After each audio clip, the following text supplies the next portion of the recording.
ایک بات ایک دوست نے ایک دفعہ مجھے بھیجی، اس نے بات بڑی مجھے عجیب لگی۔ اس نے کہا کہ ایک شخص کا انتقال ہو گیا، تو وہ جب اس کو دفن کرنے لگے جنازہ پڑھ کے، تو ایک آدمی نے اس کی چارپائی پکڑ لی۔ اس نے کہا اس نے میرا 45 لاکھ روپیہ دینا ہے، پہلے پیسے دو گے پھر دفن کرنے دوں گا، پیسے دے دو دفن کر لو۔ دور سے پکڑی، اب رش ہے، 3 بیٹے بھی تھے تو جائیداد بھی تھی، سارا کچھ تھا۔ ان 3 بیٹوں سے لوگوں نے کہا کہ تیرے ابے کو وہ دفن نہیں کرنے دے رہا، شور ہے تو، اور وہ بندہ بھی وہ تھا جو بڑا قریبی تھا اس کا، اس کے والد کا پارٹنر تھا، تعلقات تھے، تو اس نے کہا کہ پہلے پیسے دو پھر دفن کرنے دوں گا۔ اب وہ 3 بیٹے کہنے لگے کدھر سے پیسے دیں، 45 لاکھ ہی کہہ دیا ہے، ہمیں تو ابا نے کوئی نہیں بتایا، حالانکہ جائیدادیں ہیں، مکان ہے، سارا کچھ ہے، تو بھائی ہم کدھر سے دیں؟ چلو 2-4 لاکھ کی ٹھیک ہے، وہ تھوڑا سا کرے نرم رویے کو تو ہم کرتے ہیں، شور تو ہے، لیکن کدھر سے دیں 45 لاکھ؟ جب بات بہت تیز ہو گئی، شور ہو گیا، وہ انسان مجنوں بن کے اس نے چارپائی تھامی ہوئی ہے، کہتا نہیں پہلے پیسے دو گے پھر دفن کرنے دوں گا۔ 3 بیٹے تھے تو ایک بیٹی بھی تھی، بیٹی کو گھر میں پیغام گیا کہ تیرے ابا کو دفن نہیں ہونے دیتے، اس نے سارا زیور اتار کے بھیج دیا۔ اس نے کہا اس چچا سے کہو میرے ابا کے اس دوست سے جس نے قرضہ لینا ہے کہ یہ رکھ لے، اور میں تھوڑے تھوڑے کر کے پیسے لوٹا دیتی ہوں، پر میرے باپ کو مرنے کے بعد یوں رسوا نہ کرے، اس کو دفن تو ہونے دے، میں ایک پائی دے دوں گی، میرا وعدہ رہا۔ جب وہ بیٹی نے 8-10 لاکھ کا زیور بھیج دیا تو وہ قرضہ لینے والا شور کرنے لگا۔ اس نے کہا او مجھے پتہ چل گیا، مجھے معاف کر دو سارے اور اسے دفنا دو۔ کہا کیا ہوا؟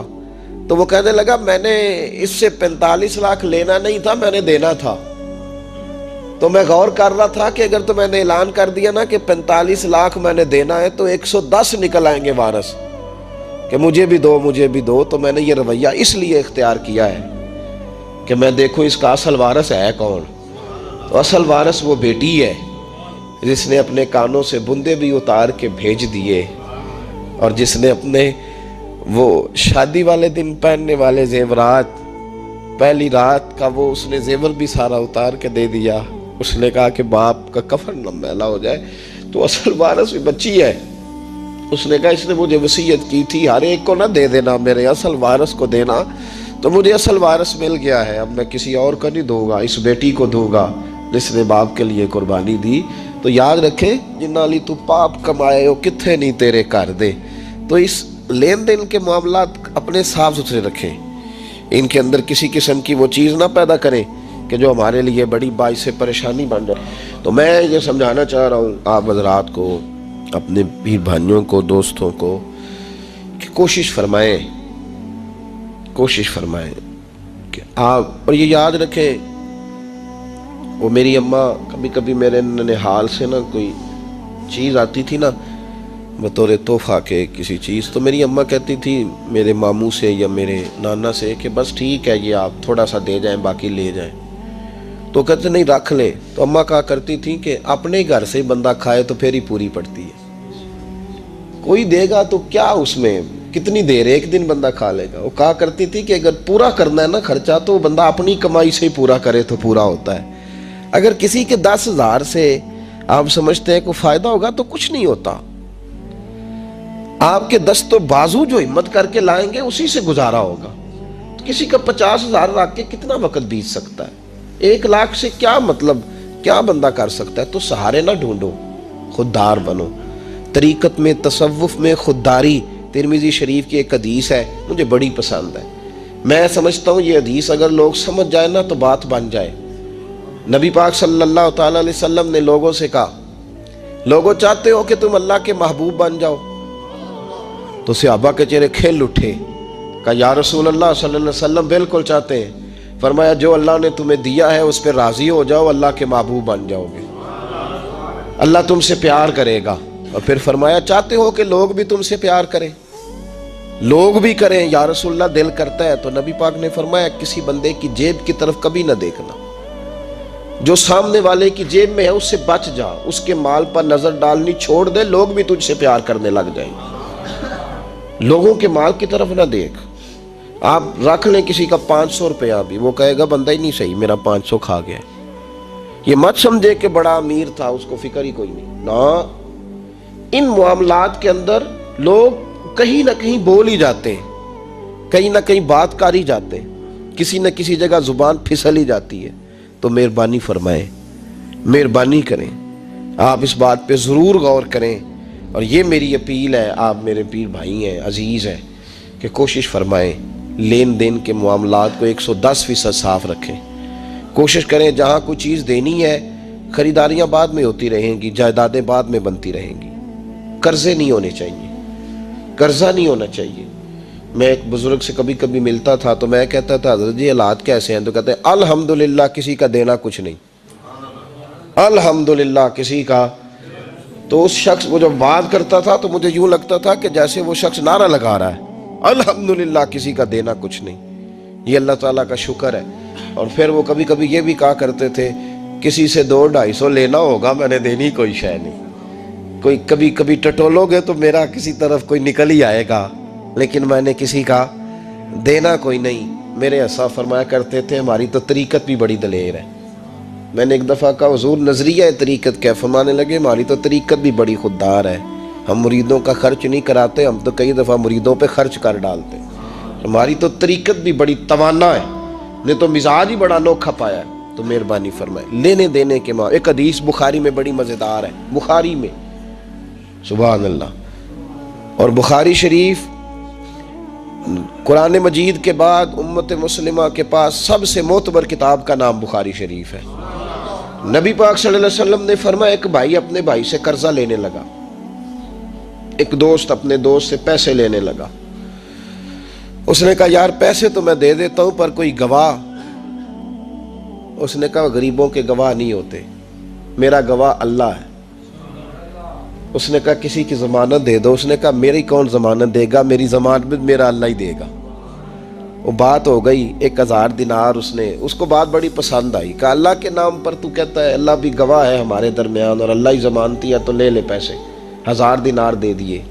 اب وہ بندہ دریا کے پار چلا گیا. یہ دیکھیں اب اس حدیث سے آپ درس دیکھیں، یہ حکایت نہیں، یہ میرے رسول پاک کا بیان کیا ہوا فرمان ہے. اس کی صداقتوں پہ دیکھیں. اور بخاری کی حدیث کے جملے کتنے حسین ہیں. نبی پاک صلی اللہ علیہ وسلم نے فرمایا وہ جس نے پیسے لیے بطور قرضہ وہ دریا کے پار چلا گیا، محنت مزدوری کرتا رہا. جب مقررہ وقت آیا تو اس نے 1000 دینار جو وعدہ کیا تھا کہ فلاں تاریخ کو دے دوں گا، اس تاریخ کو اس نے 1000 دینار لیے اور دریا کے کنارے پہنچ گیا کہ مجھے کشتی ملے تو میں اس تک پہنچاؤں. لیکن اس نے اتفاق کہ اس دن کشتی کوئی نہ ملی. بڑا انتظار کیا، کشتی کوئی نہ ملی. اس نے ایک لکڑی لی، لکڑی کو اندر سے پھاڑا. موٹی لکڑی ہوتی ہے نا بانس کی طرح، اس کے اندر سوراخ بن جاتا ہے، جگہ بن جاتی ہے. اس نے اندر سے اس کی کھدائی کی. اس کے اندر اس نے 1000 دینار رکھا اور ایک رکا رکھا کہ بھائی میں پہنچنا چاہتا تھا لیکن مجھے کشتی نہیں ملی تو میں 1000 دینار رکھ رہا ہوں. جس رب کی ضمانت پر میں نے لیے تھے مجھے امید ہے رب تجھ تک پہنچا دے گا. مجھے امید ہے اللہ پہنچا دے گا تیرے تک، مجھے امید ہے رب پہنچائے گا. یہ کہہ کہ اس نے اس کو بند کیا کسی کپڑے کے ساتھ اور بند کر کے دریا میں ڈال دیا. اب وہ انتظار کرنے لگا. وہ جو شخص تھا وہ بھی کنارے آیا کہ آج اس کا وعدہ ہے، اس نے آنا ہے. دینے والے کو ٹینشن ہوتی ہے تو میرے خیال ہے لینے والے کو بھی بہت زیادہ ہی ہوتی ہے کہ آج لینے. وہ آ گیا کنارے پہ کہ آج پیسے آنے، لیکن کوئی شے نہ آئی. ایک لکڑی بہتی ہوئی آئی تو اس نے اٹھائی لکڑی کا، چلو پیسے نہیں ملے تو ایندھن تو ملا ہے نا، گھر جا کے لکڑی جلا کے روٹی تو پکائیں گے نا. وہ لکڑی اٹھا کے گھر لایا. گھر لا کے جب اس کو چھیلا، توڑنے لگا کہ ٹکڑے کر کے اس سے آگ جلاتا ہوں. اس نے کھولی تو اندر سے رکا بھی نکل آیا اور 1000 دینار بھی نکل آیا. رب کریم کا انداز دیکھو کہ دریا کتنا چوڑا ہوتا ہے اور جو کاغذ ہوتا ہے وہ پگھل جاتا ہے دریا کے اندر، لفظ مٹ جاتے ہیں، لیکن ہر چیز کو بحفاظت میرے رب کریم نے پہنچا دیا. اس نے جب اس کو کھولا نا تو 1000 دینار بھی نکل آیا. مقررہ وقت پہ اسے پیسے بھی مل گئے. وہ بڑا راضی ہوا. اب یہ بندہ آیا کچھ دنوں کے بعد دوبارہ 1000 دینار کا اور بندوبست کر کے لایا. پتہ نہیں اس تک پہنچے کہ کہیں گم ہو گئے. 1000 دینار کا اور بندوبست کر کے لایا. معصوم آمنہ حبیب کبریا سید کون مقام صلی اللہ علیہ وسلم کس حسن کے ساتھ اپنی امت کو حسین اخلاق سکھا رہے ہیں۔ نبی پاک علیہ السلام فرمانے لگے غلاموں، ایک اور 1000 دینار لے کے دروازے پہ آیا اور دستک دے کے کہنے لگا میرا رب گواہ ہے کہ میں نے کوشش کی تھی پر مجھے کشتی نہیں ملی، میرا رب گواہ ہے کہ میں نے ہمت کی تھی پر موقع نہیں ملا، اللہ جانتا ہے جس رب کی ضمانت پہ میں نے تجھ سے پیسے لیے کہ میری کوشش پوری تھی پر موقع نہیں ملا، میں آیا ہوں پیسے رکھ لے۔ اس نے کہا اگر اللہ تیرے اور میرے درمیان گواہ تھا پھر وہ کریم بھی بڑا ہے، تو نے دریا میں ڈالے تھے تو رب کریم نے باحفاظت مجھے پہنچا بھی دیے، اور تیری عزتوں کو اس نے برقرار رکھا ہے، میرے دل میں تیری گویا قدر بڑھ گئی ہے۔ او بھائی، جو رب کریم پہ بھروسہ کرے، جو اللہ پہ بھروسہ کرے اور ارادہ کرے، اور اسی طرح کی ایک اور حدیث سیاستہ میں موجود ہے، نبی پاک صلی اللہ علیہ وسلم نے فرمایا ایک بندے کا ارادہ تھا قرضہ دینے کا، اس کا پروگرام تھا واپس کروں گا پیسے، محنت کر رہا تھا، جدوجہد کر رہا تھا، کوشش تھی، وہ نیت اس کی صحیح تھی، دبانے کا 1% بھی ارادہ نہیں تھا، کوشش جاری تھی، ہمت کر رہا تھا، فوت ہو گیا۔ یا رسول اللہ اب کیا بنے گا؟ اگر صوفیاء اس حدیث پہ وجد کرتے ہیں، وجد آتا ہے ان لفظوں پہ، اب کیا بنے گا؟ تو میرے محبوب فرمانے لگے قیامت کے دن اللہ اپنی رحمت سے اس کے قرضے ادا فرما دے گا۔ دیکھو اتنا بھی کوئی خوش نصیب ہے جس کی اللہ قرضے ادا کرے، اتنا بھی کوئی خوش قسمت ہے رب جس کے قرضے دے، اللہ کہے مجھ سے لے لے چل یار رہنے دے۔ اور بھائی ان لفظوں کو دیکھیں نا، جس مبارکہ میں سرکار دو عالم صلی اللہ علیہ وسلم نے فرمایا قیامت کے دن 2 بھائی، ایک بھائی پہلے انتقال کر گیا، ایک بعد میں فوت ہوا، جو پہلے چلا گیا اس کے کچھ حقوق بعد والے نے دینے تھے، سمجھ لے کچھ قرضے تھے، اب وہ پہلے فوت ہوا، اسے بعد میں احساس ہوا، اس نے کوشش بھی کی، معافیاں بھی مانگی، لیکن اب وہ فوت ہو چکا تھا۔ تو نبی پاک صلی اللہ علیہ وسلم فرماتے ہیں قیامت کے دن چونکہ یہ معافیاں بھی مانگتا رہا، توبہ بھی کرتا رہا، بڑی اس کو صحیح احساس ہو گیا، ندامت والی توبہ کی، لیکن اب جس کا حق تھا وہ تو فوت ہو گیا، اب کیا کرے؟ تو محبوب فرمانے لگے فوت ہوگا نا، جس نے دینے تھے پیسے، جس کے ذمہ حقوق تھے، لیکن وہ جس کے دینے تھے وہ تو چلا گیا، سمجھ لے کوئی وارث بھی نہیں۔ تو فرمایا جب یہ فوت ہوگا تو قیامت کے دن جو پہلے فوت ہوا تھا وہ مقدمہ کرے گا کہ یا اللہ اس نے میرا مال دبایا، میرے پیسے لے کے دے، تو رب کریم فرمائے گا چل یہ بڑیاں معافیاں مانگتا رہا، اسے معاف کر دے۔ اللہ فرمائے گا، وہ کہے گا نہیں یا اللہ مجھے بڑا ستایا، مجھے بڑی تکلیف دی، میرے حقوق ضائع کیے، میں نہیں معاف کرتا۔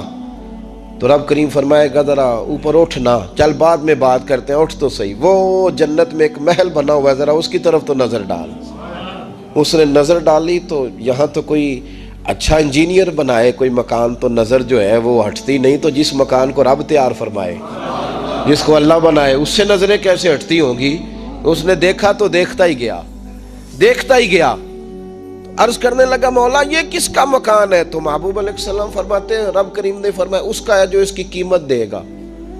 کہا یا اللہ کون قیمت دے گا؟ فرمایا تو بھی دے سکتا ہے۔ یا اللہ میں غریب فقیر میں کیسے قیمت دوں؟ تو اللہ فرمائے گا چل تو اپنے بھائی کو معاف کر دے، میں محل تجھے دے دیتا ہوں، تو معافی دے دے، محل تیرا ہوا۔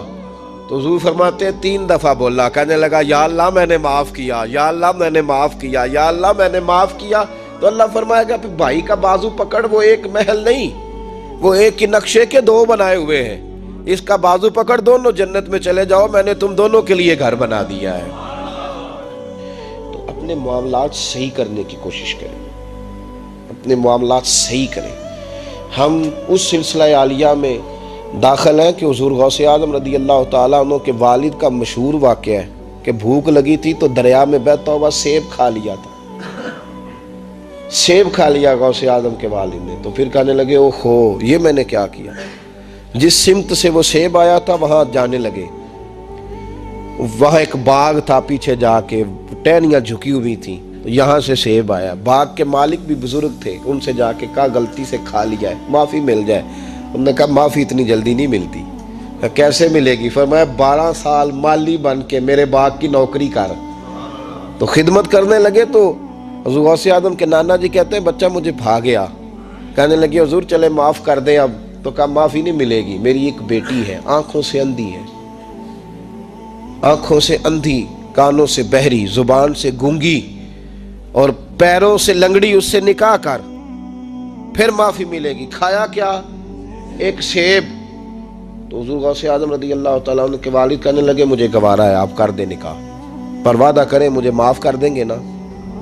تو کہتے ہیں نکاح ہو گیا۔ جب پہلے دن میں حجلہ عروسی میں داخل ہوا تو میں نے پلنگ پر کوئی معذور نہیں، جنت کی حور کی مثل عورت بیٹھی دیکھی، اور جس کا حسن بتاتا تھا کہ چہرے سے زیادہ باطن میں اللہ نے روشنی عطا فرمائی ہوئی ہے۔